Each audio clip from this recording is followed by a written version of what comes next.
There was a courtyard beyond the gate with doors that led to a great hall. A fire was burning even though the hall was empty. They searched for the hidden treasures but found nothing. Then Ivor spotted another door and opened it to reveal some stairs leading downwards. I'm sure this is where we'll find the treasure, said Ivor as the crew descended. It's a bit dark down here though, isn't it? We need a torch. Olaf lit a torch and their mouths fell open. They found themselves in an enormous cellar full of treasure. It glittered in the flickering light of Olaf's torch, mounds of gold coins and jewels. Ivor and the crew laughed and cheered. They dived into the treasure and threw it at each other. They swam in it and stuffed it in their pockets. Hold on, I should get the largest share, said Ivor. Tell them, Olaf. But Olaf was peering into the shadows that his torch didn't reach. Two burning red eyes were staring at him. A gigantic wolf emerged from the shadows and growled, showing its teeth. I am Fenrir, guardian of the treasure, snarled the wolf. Who are you? I'm the greatest Viking of all, said Ivor, holding up his shield and trying to sound brave. And I've come to take the treasure.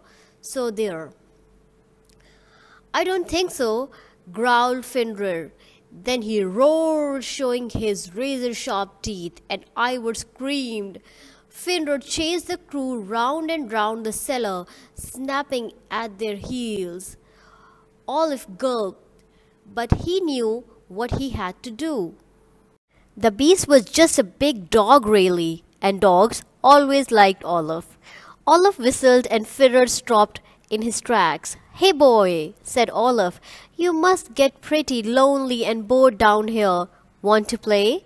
Fenrir stared at him with his burning red eyes, then nodded eagerly. Olaf threw things for Fenrir to fetch, and then they played hide and seek. You're a big softy, aren't you? Said Olaf, tickling Fenrir's tummy. Fenrir wriggled happily. Ivor, however, didn't look happy. In fact, he was totally miserable. I'm useless at being Viking, he groaned. This voyage has been disaster. What are you talking about, Ivor? Said Olaf. We survived a great storm, defeated a troll, and stood up to Fenrir.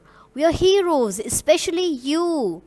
Ivor smiled. I suppose we are, he said.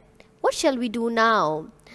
I think we better go home, said Olaf, and the crew agreed.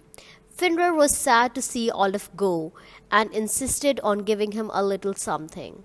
For a farm boy, Olaf had made a good Viking, but he was glad to get home. Ivor told everyone about their great adventure. The story wasn't quite as Olaf remembered it, but he loved his brother, so he didn't say a word.